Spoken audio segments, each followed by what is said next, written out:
My parents overlooked me for my brother. I made them regret it. I still remember the moment my world cracked open. Not with a bang, but with a cold, quiet realization that my parents had already decided, long before I was old enough to understand, that I was the lesser son.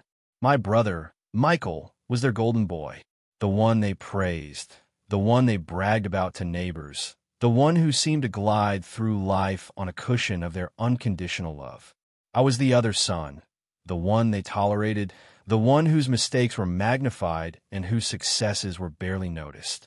For years, I tried to ignore it, hoping that eventually my parents would see me for who I really was. But the silence in their eyes told me otherwise. It was like I didn't exist, except when they needed a punching bag for their frustrations or a contrast to make Michael look even better.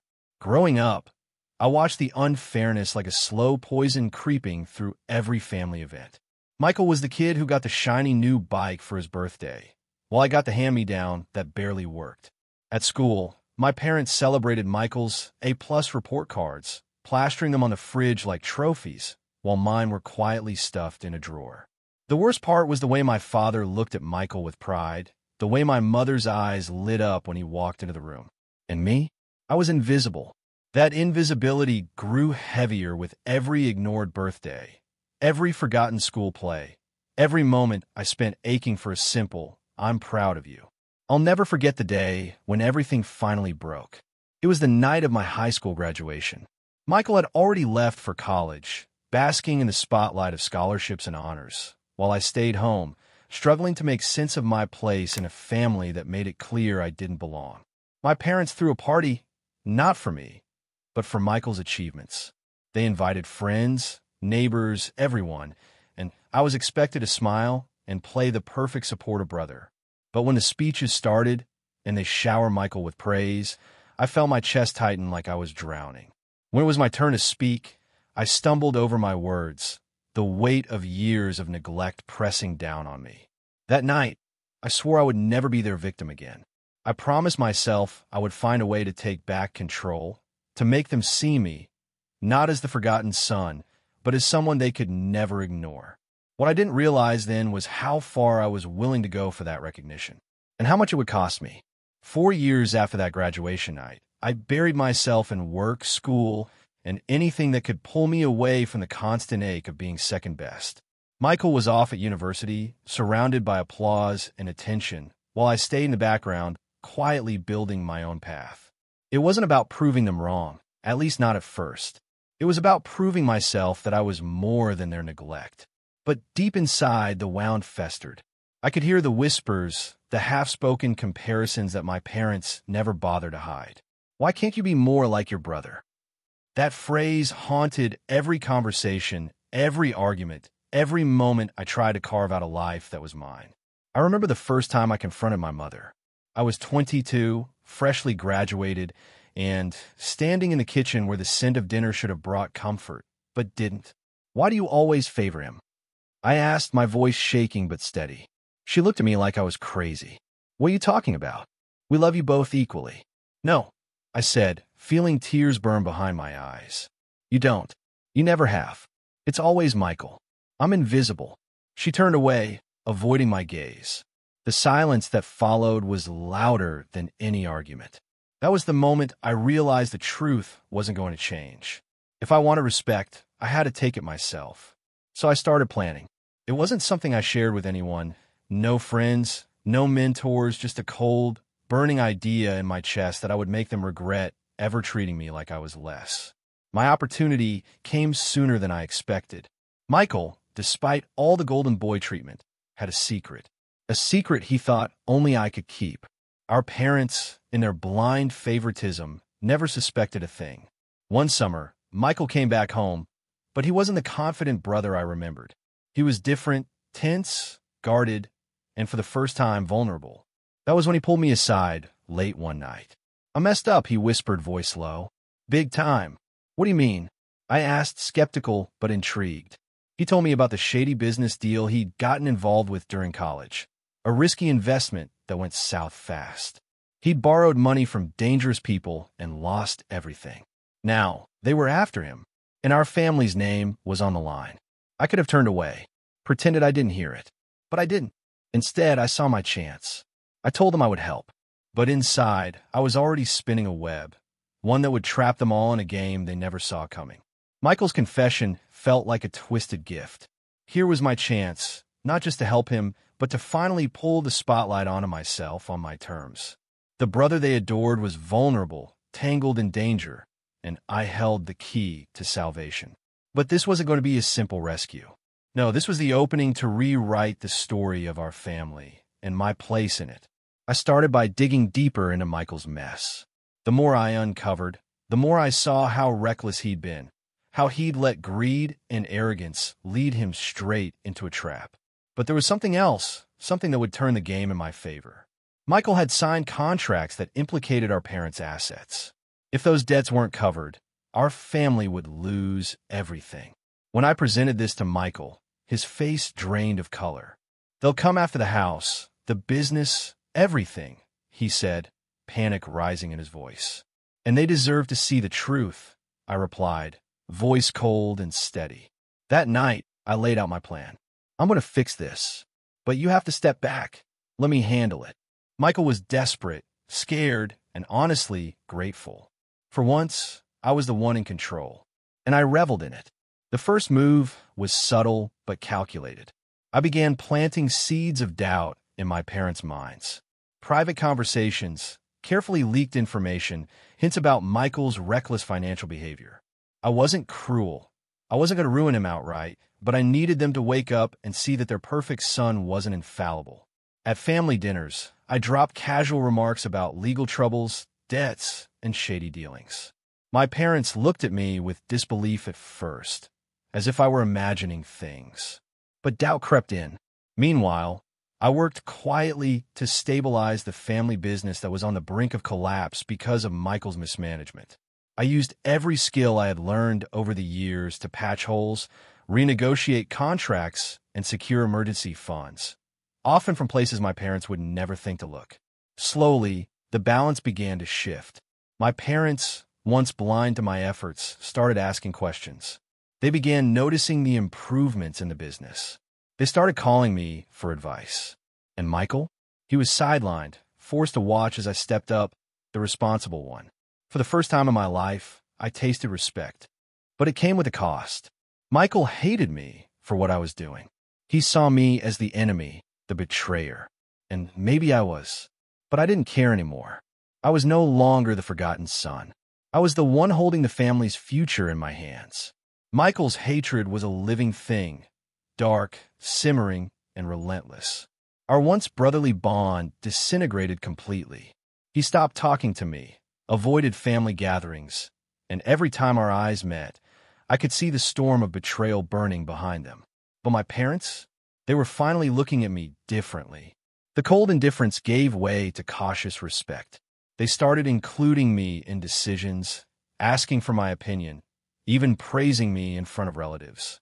It felt surreal, like I had stepped into a world that had always been out of my reach. Yet beneath the surface, I knew the peace was fragile. One evening, my father called me into his study.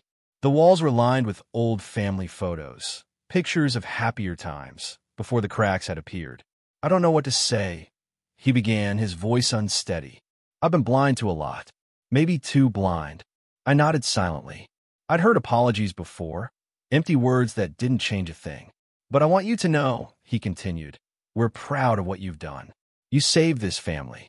For a moment, I let myself believe it. Then the door opened, and Michael stepped in, face hard, eyes cold. "So, this is the hero now," he sneered.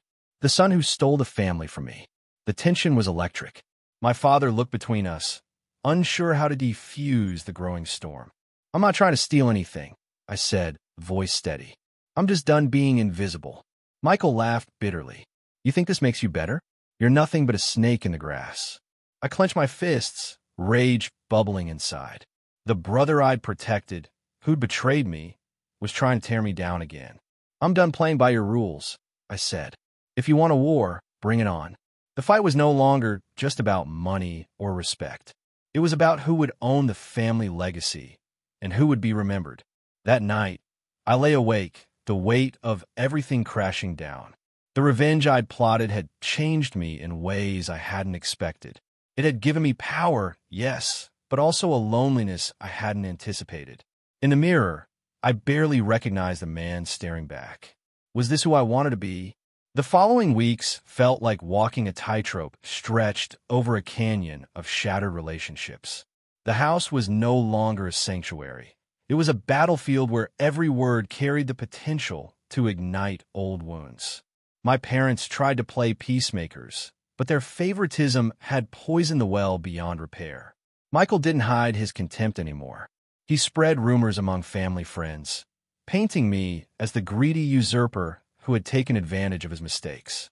People whispered behind my back, and even some relatives distanced themselves. But I held my ground, fueled by a bitter resolve that had hardened into something almost unrecognizable. I wasn't just fighting for respect anymore. I was fighting for survival, my own sanity and identity. One evening, after a particularly tense family dinner, Michael stormed out, slamming the front door so hard the whole house shook. I sat alone in the living room, the silence deafening. I realized then how deeply this conflict had consumed me. I missed the days when we were brothers, when loyalty was a given and love wasn't measured by achievements or money. Yet, the memory only sharpened my determination. A few days later, an unexpected message arrived. A letter slipped under my door. No signature, just a warning. Stop digging or your secrets will come out too. My heart pounded. Who was watching me? How deep had this war gone beyond the family walls? That night, I lay awake, haunted by the possibility that Michael's recklessness had dragged more danger into our lives than I had imagined. But I refused to back down. If they wanted a war, I would fight with every weapon I had. And then, the final piece fell into place. Michael's reckless dealings weren't just about money. They involved people I never wanted to meet. Criminals, loan sharks, men with no mercy. I knew I had to protect not just myself, but my parents too.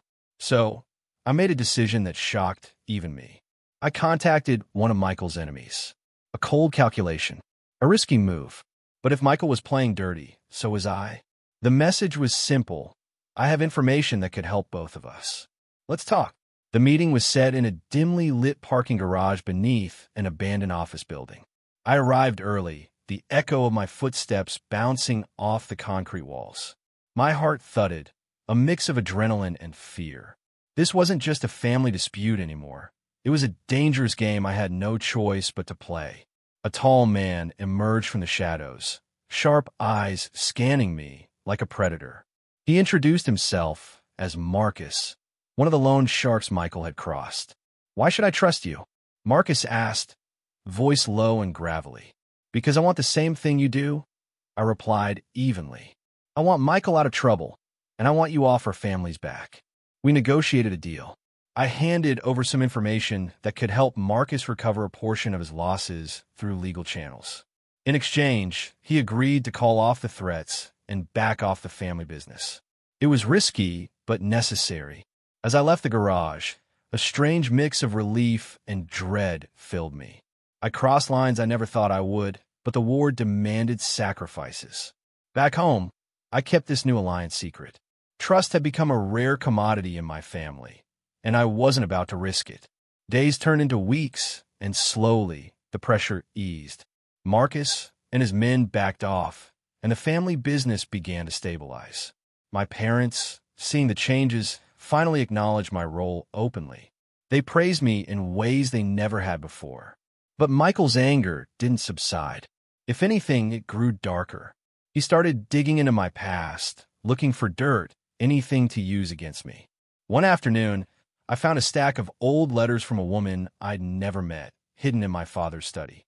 The letters hinted at a secret, something about my real parentage. The shock hit me like a hammer blow. Had my parents' favoritism been more than just blind love for Michael? Had I been a mistake, a secret buried deep in the past? That night, I confronted them.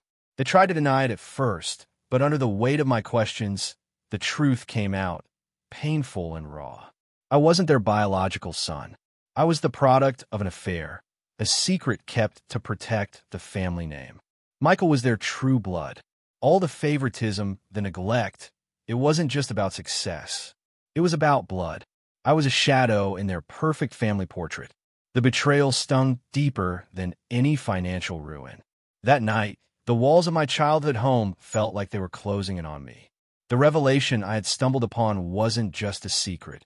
It was a scalpel slicing through the fragile bonds of my family. I sat in my room, clutching the letters like proof that everything I believed about my place in this world was a lie. My parents had loved me in their own way, sure, but it was always with a distance, a hesitation, like holding on to something too fragile to fully embrace. And Michael, the brother I had both hated and protected, was the true heir of their love and legacy. The next morning, I made a decision. I wouldn't run from this truth, nor would I let it define me. I was no longer just the son they forgot or the shadow cast by their secret. I would become the master of my own fate. I confronted Michael the next time we crossed paths at a family event. The air between us was thick with unspoken anger and years of resentment. "I know everything," I said quietly.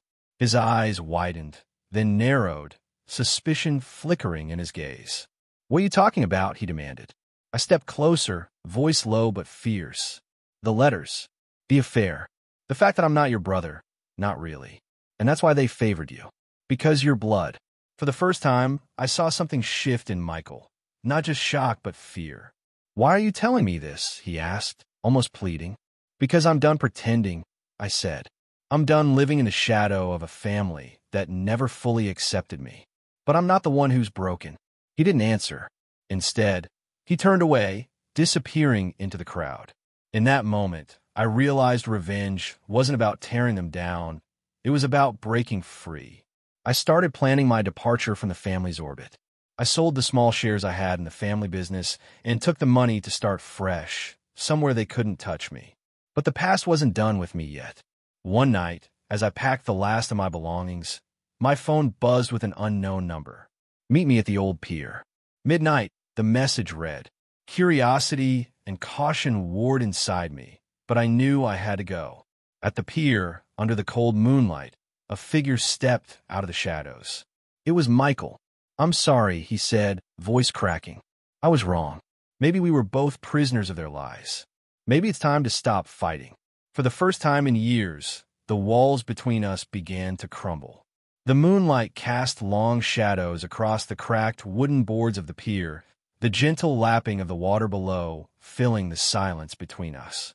Michael looked vulnerable, no longer the arrogant golden boy, but a man worn down by the same family secrets that had shattered me. "I never wanted it to come to this," he said, his voice barely above a whisper. "I was scared. Scared of losing everything. Scared of being the disappointment. But I forgot what really mattered, brotherhood." I studied his face, searching for the sincerity beneath the bitterness. After years of rivalry, pain, and betrayal, maybe there was a chance for something else, something real. Maybe we were both wrong, I admitted.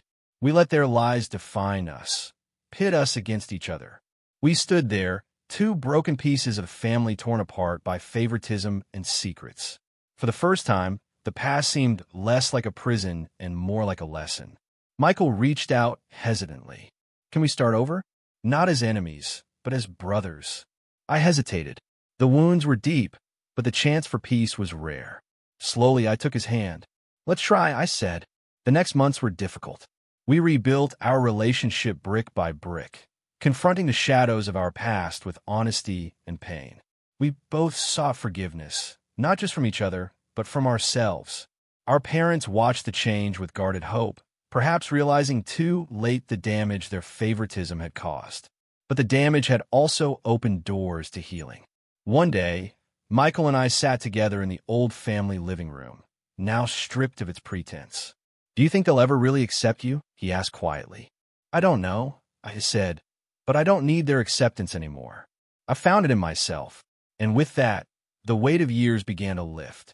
But just as I thought the storm had passed, a new message arrived, one that threatened to tear apart everything we had rebuilt. The message was brief, cold, a text from an unknown number. "You think you've won? You're just getting started." My hands trembled as I read it. The peace Michael and I had fought so hard to find now felt fragile, like a house built on sand. I showed the message to Michael, whose face darkened instantly. "Someone wants to drag us back into the war," he said grimly. "Someone who doesn't want us to heal." We didn't know who was behind the threat, but the timing was too precise to be a coincidence. It felt like a final test, a reminder that the past could still control our future if we let it. Determined not to be victims again, we started digging. We talked to old friends, revisited family contacts, and pieced together the whispers we had ignored for too long. What we found was shocking. Our father's closest business partner, the man who had secretly manipulated our family's wealth for years, had been the puppet master behind much of the chaos. He had orchestrated Michael's financial ruin, sowed discord between us, and fed the family's secrets to the wrong ears. And now, it seemed he was coming for me. Michael and I confronted our father, who admitted the truth with a heavy heart. "I was blind," he said. "I trusted the wrong people and paid the price. But I never wanted to see my sons destroyed." With renewed resolve, Michael and I united, not just as brothers, but as allies determined to protect what was left of our family. We exposed the betrayal, fought back against the manipulations, and reclaimed control. It wasn't easy. The battle tested our limits, pushed us to the edge, but it also forged a bond stronger than anything we'd known before. In the end, we won. But the victory wasn't about money or power. It was about reclaiming our dignity, our family, and ourselves. Months after the storm settled, our family was different. Not perfect, but real. The masks had fallen, and the scars remained, but so did a fragile hope. Michael and I had rebuilt not just our relationship, but the trust that had been stolen from us. We weren't just brothers in name, we were brothers in truth. Our parents, humbled by the revelations and the battles we fought, finally began to see us as individuals, flawed, yes, but worthy of love. One evening, as the sun dipped low and cast golden light across the old family home, my father pulled me aside. "I was wrong to favor him," he said, eyes filled with regret. "But you taught me that family is more than blood. It's about who stands by you when it matters." I nodded, feeling the weight of years lift, replaced by a quiet peace. As for me, I no longer needed their approval to know my worth. I had taken control of my story, forged my path from pain and rejection, and found strength in the shadows they had cast. Revenge had started as a way to hurt those who ignored me, but it ended as a journey to find myself and to build a family that could survive even the deepest betrayals. And sometimes, that's the most powerful victory of all.